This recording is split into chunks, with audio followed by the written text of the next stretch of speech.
तो आपकी कंडीशन धरी की धरी रह जाएगी। आज के टाइम पे इतना ज़्यादा कंपटीशन है, जिसने भी अपनी स्किल थोड़ी सी ज़्यादा अच्छी करी ना, वो आपको बीट करके चला जाएगा। आपको जज किया जाएगा कि आप अपने आप को प्रेजेंट कैसे करते हैं। प्रेजेंट सिर्फ कपड़े या आपके लुक्स के बेसिस पे नहीं, आप अपने आप को डिलीवर कैसे करते हैं, आप अपने आप को शो कैसे कर सकते हैं, प्रेजेंट कैसे करते हैं थ्रू स्पीकिंग। और स्पीकिंग में भी सिर्फ और सिर्फ इंग्लिश एक फैक्ट है। आप इस फैक्ट से लड़ नहीं सकते, इसके ऊपर आप डिबेट नहीं कर सकते कि भाई ऐसा क्यों है, ये है तो है। में ना हम सभी लोगों के साथ ये बात बहुत कॉमन होती थी कि जब भी हम लोग कुछ हिंदी में गलती से बोल देते थे ना, गलती से तो नहीं, ज़्यादातर हम हिंदी में ही बात करते थे, तो तुरंत हमारे टीचर्स हमसे फ़ाइन मांगने आ जाते थे।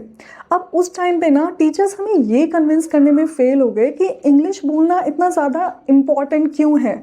देखो, हम सब ऐसे ही सोचते थे ना कि भाई हमारी मातृभाषा तो हिंदी है और अपनी मातृभाषा बोलने में शर्म कैसी।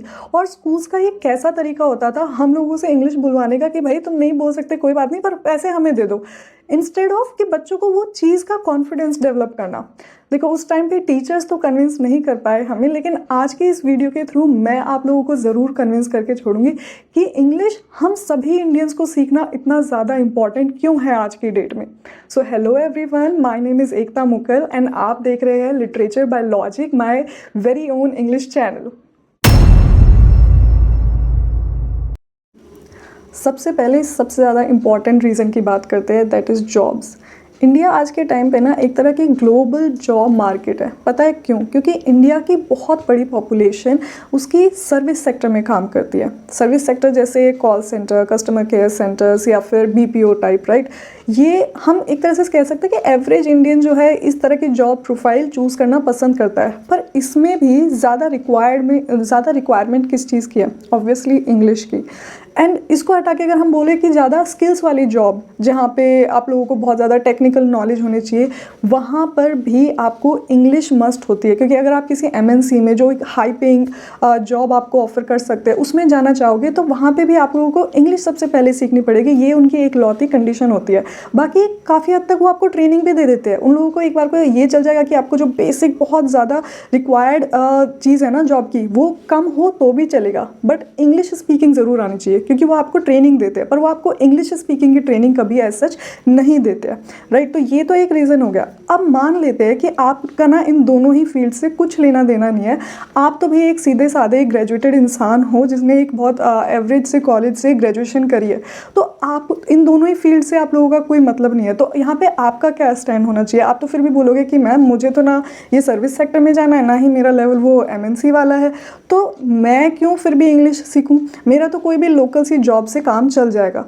आज के टाइम पे जॉब्स की इतनी कमी है कि अगर आप कोई लोकल कोई बहुत बड़ी से बड़ी जॉब भी लेना चाहोगे ना, तो भी आपको इंग्लिश आनी चाहिए। चलो इसको ना खुद पे अप्लाई करके देखो। मान लो थोड़ी देर के लिए कि आप एक रिक्रूटर हो और आपके पास 10 कैंडिडेट्स आते हैं और उन 10 कैंडिडेट्स के पास ना almost same level of qualification है एंड जो मोटा मोटा स्किल्स चाहिए वो है, बट उनमें से सिर्फ 2 कैंडिडेट ऐसे हैं जिनकी ना इंग्लिश बहुत अच्छी है या फिर ठीक ठाक भी है, बट बाकी 8 लोग जो है वो टूटी फूटी इंग्लिश में बात कर रहे हैं या फिर बिल्कुल ही हिंदी में बात कर रहे हैं, अपनी रीजनल लैंग्वेज में बात कर रहे हैं।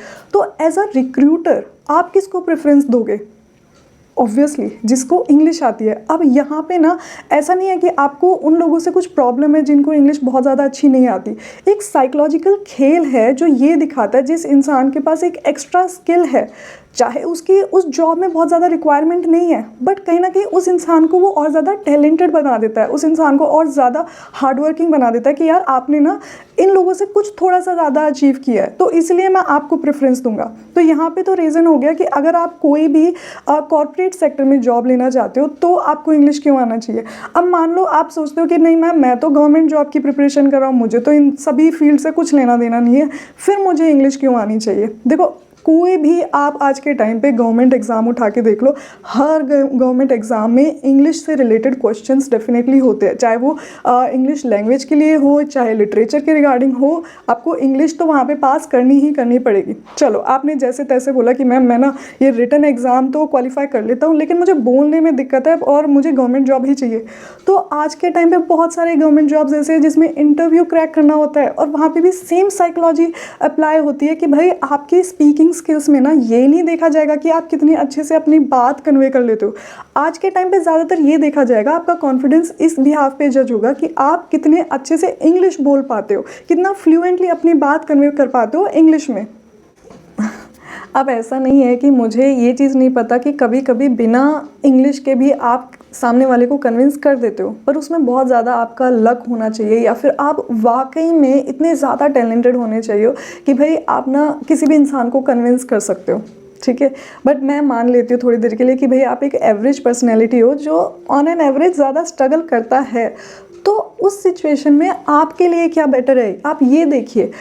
उस लक पे डिपेंड करना या ये सोचना कि मैं तो इंटरव्यू में भाई बहुत ही गज़ब ऐसा कुछ बोल दूंगा कि मुझे इंग्लिश ना आते हुए भी सामने वाला ना मुझसे इंप्रेस होना ही होना है, तो इस सिचुएशन पे डिपेंड होने से अच्छा है कि रियलिटी को आप एक्सेप्ट करो और अपने आप को ग्रो करो, थोड़ा हार्ड वर्क करो, थोड़ा सीखने की कोशिश करो, थोड़ा इम्प्रूव करो, ताकि नेक्स्ट टाइम जब आप इंटरव्यू में बैठो तो आपको ना इंग्लिश की वजह से हेजिटेट ना हो, उसकी वजह से स्ट्रगल ना करना पड़े। तो आई होप कि आप इस रीज़न से तो एटलीस्ट कन्विंस हो कि जॉब मार्केट में इंग्लिश की बहुत बड़ी इम्पॉर्टेंस है। ये सेकंड पॉइंट ना उन लोगों के लिए जो एक बेहतर ज़िंदगी चाहते हैं। देखो, हालांकि बेहतर ज़िंदगी कहीं ना कहीं हम सभी ह्यूमन बीइंग्स चाहते हैं, लेकिन इस दुनिया में ना दो तरह के लोग होते हैं। एक वो जो बहुत कंफर्टेबल रहते हैं कि भाई मैं दूसरे देश चला जाऊं या दूसरी स्टेट चला जाऊं, तो उनके लिए एक तरह का ग्रोथ का सिंबल है, राइट, सक्सेस का सिंबल है। एक वो लोग जिन्हें लगता है कि भाई मैं जहाँ पैदा हुआ हूँ वहीं पूरी ज़िंदगी बिता दूँ, वहीं पर आसपास कहीं नौकरी कर लूँ, वहीं पर अपनी फैमिली बना लूँ, तो मेरे लिए ये भी एक सक्सेस है। तो भाई ये अपना सोचने का तरीका है। बात करते हैं उन लोगों की जो पहले वाले ऑप्शन में आते हैं, जो सोचते हैं कि भाई ये ज़िंदगी है ना जीने के लिए मिली है और पूरी दुनिया ही मेरे लिए ओपन है, मैं कहीं भी जा सकता हूँ। तो अगर आप इस तरह के फ्री सोल वाले लोग हो जो जिन्हें लगता है कि भाई जिस जगह पे मैं रह रहा हूँ ना वो मेरे लिए अभी उतनी अच्छी नहीं है जो शायद मुझे किसी और जगह मिल सकती है। शायद हो सकता है जहाँ आप रह रहे हो वहाँ बहुत ज़्यादा करप्शन है, लॉ एंड ऑर्डर की बहुत ज़्यादा हालत ख़राब है, पोल्यूशन बहुत ज़्यादा है, क्राइम रेट बहुत ज़्यादा है। तो ऐसे में आपके लिए अच्छा है कि आप उस जगह से निकलिए, एक बेहतर ज़िंदगी लीजिए, राइट। एंड वहाँ पे जाने के लिए आपको करना क्या होगा, अगर आप विदेश में जाके पढ़ाई करना चाहते हैं या जॉब पाना चाहते हैं, कुछ भी स्कॉलरशिप्स के लिए किसी भी रीज़न की वजह से, तो आपको कुछ एग्ज़ाम्स देने होते हैं जिसमें स्पेशली इंग्लिश रिलेटेड एग्ज़ाम्स होते हैं वो, राइट। जैसे आइल्स हो गया, टॉफल हो गया, तो इसमें तो इंग्लिश से रिलेटेड आपका सब कुछ पूछा जाएगा, English speaking, listening, reading, writing सब कुछ आ जाता है, तो राइट आपको उसमें तो एक्सेल करना है ही। अब मान लेते हैं आप विदेश नहीं जाना चाहते, आप अपने ही देश में रह के किसी और बेटर स्टेट में जाना चाहते हो, मान लो कर्नाटका, केरला, इस तरह की स्टेट में जाना चाहते हो, तो आप वहाँ पे हिंदी में थोड़ी ना उनसे बात करोगे। वो लोग तो इस बात को सुन के बहुत चिढ़ जाते हैं कि भाई हमसे हिंदी में बात मत करो, आपको या तो हमारी रीजनल लैंग्वेज में बात करो हमसे या फिर इंग्लिश में बात करो। एक बार को वो हमें बर्दाश्त है, पर हिंदी में बात नहीं करना, इस चीज़ पर बहुत ज़्यादा वहाँ लड़ाइयाँ हो जाती है। तो वहाँ के लिए भी आपको अपनी लाइफ ईजी आउट करने के लिए इंग्लिश सीखनी पड़ेगी। अब हर स्टेट की जाके आप रीजनल लैंग्वेज तो सीखने से रहे, राइट। तो ये हो गया दूसरा रीज़न कि क्यों आपको इंग्लिश सीखनी चाहिए, हायर एजुकेशन के लिए, हायर ग्रोथ के लिए।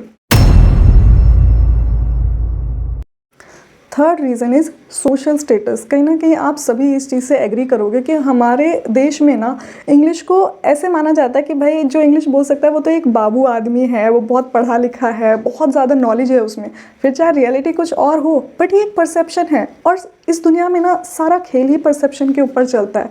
चाहे वो हम नेताओं की बात कर ले, उन्होंने कुछ ऐसी बात कर ली, हमें कन्विंस कर दिया कि भाई वो हमारे हालात बदल देंगे, तो हम उन पर भरोसा कर लेते हैं। और सेम ऐसे ही ना हमारी रियल लाइफ में भी अप्लाई होता है। हम जिस तरह से अपनी पर्सनैलिटी को कैरी आउट करते हैं ना, और उस पर्सनैलिटी में सिर्फ और सिर्फ आपका दिखना, रहना, सहना यही नहीं आता, एक सबसे बड़ा मेजर हिस्सा है आपका बोलना। और चलो मान लिया कि आप किसी से बहुत अच्छे से तमीज़ से बोल लेते हैं, लेकिन जब आपको रिक्वायर्ड है किसी ऐसे इंसान से डील करना जहाँ पे इंग्लिश बोली जाएगी, वहाँ पे आपकी सिट्टी पिट्टी गुल हो जाती है। तो वो जो आपने एक सोशल स्टेटस क्रिएट किया था, मेंटेन किया था ना, वो अब एक काफ़ी हद तक डाउन हो जाता है, क्योंकि लोगों को लगता है भाई ठीक है तुम एक सोसाइटी में अच्छे इंसान हो, बट एजुकेशन में आपने क्या ही उखाड़ लिया है सब। तो वहाँ पर भी एक सोशल स्टेटस बहुत बड़ा रोल प्ले करता है। Next is personal growth. भाई मैं कहती हूँ सारी चीज़ों को साइड लाइन करो, खुद के लिए एक नई भाषा सीखनी, कितनी ज़्यादा इंपॉर्टेंट हो सकती है। इसको ना आप ऐसे चिढ़ से मत सोचो कि भैया मैं क्यों सीखूँ ये लैंग्वेज, मेरा क्या फ़ायदा है इसमें। भाई खुद के लिए इसलिए इम्पॉर्टेंट है कि आज के लिए हमारे समाज में ज़रूरी है, सोशल स्टेटस के लिए ज़रूरी है। और जब आपको खुद इंग्लिश आएगी ना तो आपको पता चलेगा कि मेरा खुद का कॉन्फिडेंस लेवल कहाँ से कहाँ पहुँच गया है। मैं जो पहले बहुत ज़्यादा हेजिटेट करके किसी से बात करता था, किसी से मिलने में झिझकता था बहुत ज़्यादा, आज के टाइम पे मेरा वो स्टैंडर्ड एक अलग ही बन गया है।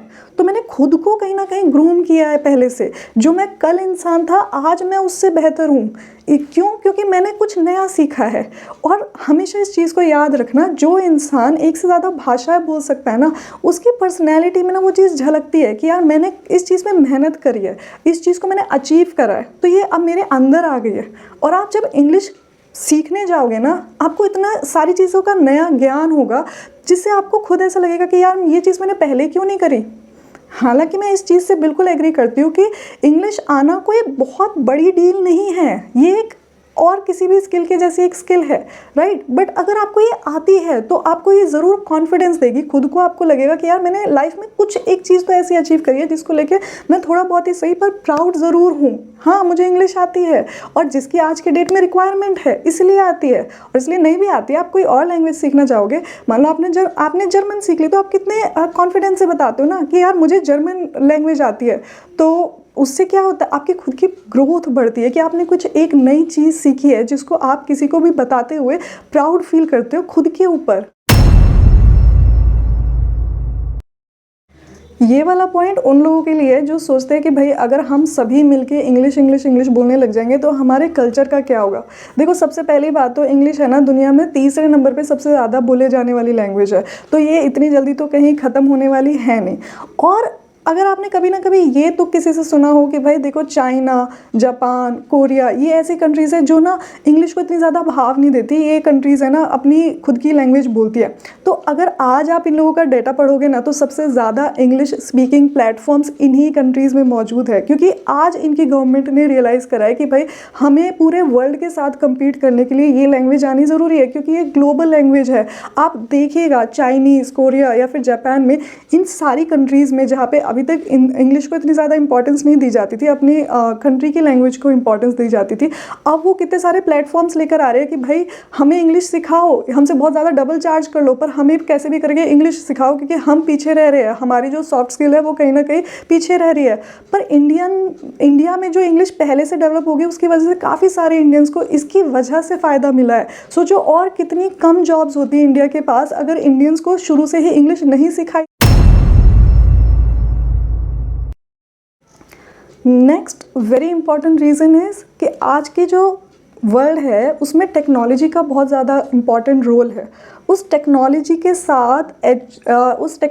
साथ चलने के लिए भी ना आपको इंग्लिश आनी ज़रूरी है, क्योंकि अगर आप देखोगे ज़्यादातर टेक्नोलॉजी किस हिसाब से डेवलप हो रही है, जो वो किसको केटर कर रही है, वो ना ज़्यादातर इंग्लिश स्पीकिंग वर्ल्ड को केटर कर रही है। तो अगर आप उस साइड पे ही ज़्यादा अपने आप को डेवलप करोगे, चाहे आप कोडिंग फील्ड में हो या फिर किसी और रोबोटिक्स फील्ड में हो या किसी और टेक्नोलॉजी के फील्ड में हो, तो वहाँ पर भी इंग्लिश की उतनी ही ज़्यादा इंपॉर्टेंस दिखती है कि भाई हम कैसे इन चीज़ों के साथ डील करेंगे, हैंडल करेंगे। यहाँ पे तो सब कुछ इंग्लिश में लिखा हुआ है, कोडिंग इंग्लिश में ज़्यादा होती है, राइट। जो भी ये टेक्निकल फील्ड्स है वो खुद में खुद इंग्लिश के बेसिस पे ही डेवलप करी गई है, तो वहाँ पे आपको इंग्लिश आनी ज़रूरी है। देखो, ये सारे विचार है ना मेरे खुद के हैं। हो सकता है आप लोग किसी पॉइंट से एग्री ना करते हो और आप लोगों को लगता है कि यार आप जो बोल रहे हो ना आप हिंदी के अगेंस्ट हो, तो ऐसा बिल्कुल नहीं है। I love my language and I believe in preserving my language. मुझे हिंदी बहुत अच्छी लगती है, बट ये बहुत दुख की बात है कि आज ना हिंदी रह नहीं गई है, वो एक इंग्लिश भाषा बन गई है। आप लोग जब ऑब्जर्व करोगे ना आप लोगों को पता चलेगा कि हिंदी में कितने सारे वर्ड्स जो हम डे टू डे लाइफ में बोलते हैं वो तो इंग्लिश लैंग्वेज ने ले लिए है। कुछ वर्ड्स का तो हमें मीनिंग हिंदी में पता भी नहीं होगा।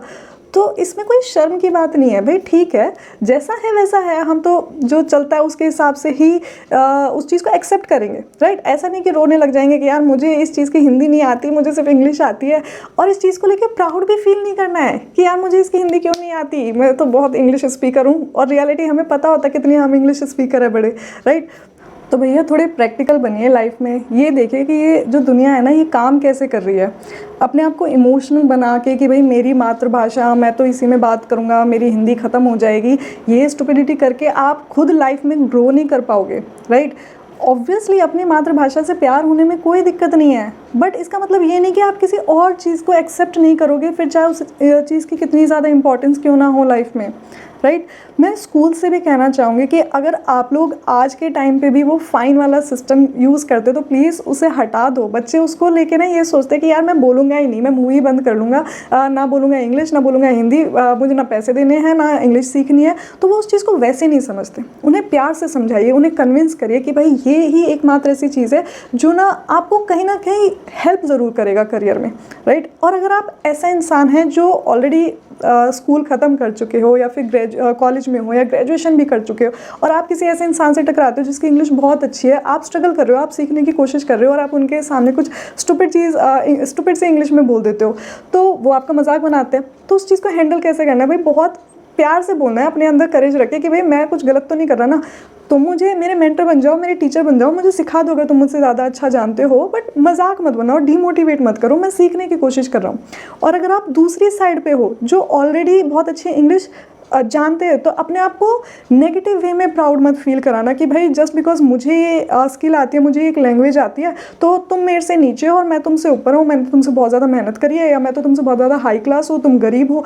ये वाली चीज़ में नहीं आनी चाहिए अंदर। देखो क्या होता है ना, एक स्किल होती है, जैसे मान लो मुझे खाना बनाना आता है और मेरे इर्द गिर्द कोई ऐसा इंसान है जिसे खाना बनाना नहीं आता, तो मैं उसे हीन भाव से थोड़ी देखूंगी। मुझे बस पता है कि मेरे पास एक एक्स्ट्रा स्किल है जो मुझे आती है, उसके पास नहीं है। अब हो सकता है उस इंसान के पास मुझसे ज़्यादा बहुत नॉलेज हो या कोई और स्किल हो। सेम चीज़ इंग्लिश पे भी अप्लाई होती है। तो 100 बात की एक बात भैया, इंग्लिश आज के टाइम पे ऐसी इन्वेस्टमेंट है जिसमें ना आपको कभी नेगेटिव रिटर्न नहीं मिलेंगे। ये आपको हमेशा कुछ ना कुछ बेनिफिट ही देके जा सकता है, कभी आपको किसी चीज़ का लॉस नहीं करवाएगा, राइट। आप इतना ज़्यादा टाइम फालतू का वेस्ट करते हो रील्स देखने में या फिर सोने में या फिर किसी भी चीज़ में, तो उस टाइम को आप यूटिलाइज़ करो और अच्छा अपनी एक स्किल डेवलप करो जो कि आपको ही कहीं ना कहीं करियर में ग्रो करने में हेल्प करेगा। सोचो आप कभी किसी फॉरेनर से मिलते हो, आप उनसे कम्युनिकेट नहीं कर पाते, या फिर फॉरेनर ही छोड़ो, आप अपनी ही स्टेट अपनी कंट्री के ही किसी और इंडियन से मिलते हो, किसी और स्टेट के इंसान से मिलते हो, आप उनसे कुछ बोल नहीं पाते, केरला कर्नाटका किसी भी स्टेट से, तो आपको वियर्ड नहीं लगता कि यार मुझ में कुछ कमी है और मैं उस कमी को पूरी कर सकता हूँ, मैं उस कमी को हटा सकता हूँ, बस थोड़ी सी मेहनत की ज़रूरत है। और इसमें ऐसा भी नहीं है कि आप अपनी लैंग्वेज की वैल्यू डाउन कर रहे हो, नहीं, आप अपना स्टैंडर्ड हाई कर रहे हो कि भाई मैं एक से ज़्यादा चीज़ें जानता हूँ, मुझे 2 लैंग्वेजेस आती है। इनफैक्ट अगर उससे भी ज़्यादा आप कुछ कर सकते हो तो आप और लैंग्वेजेस सीख सकते हो, बट फिलहाल आप अपने आप को इंग्लिश अच्छी बोलने के लिए प्रिपेयर। आप इस वीडियो से कन्विंस हो गए हो कि इंग्लिश की आज के टाइम पे क्या इंपॉर्टेंस है।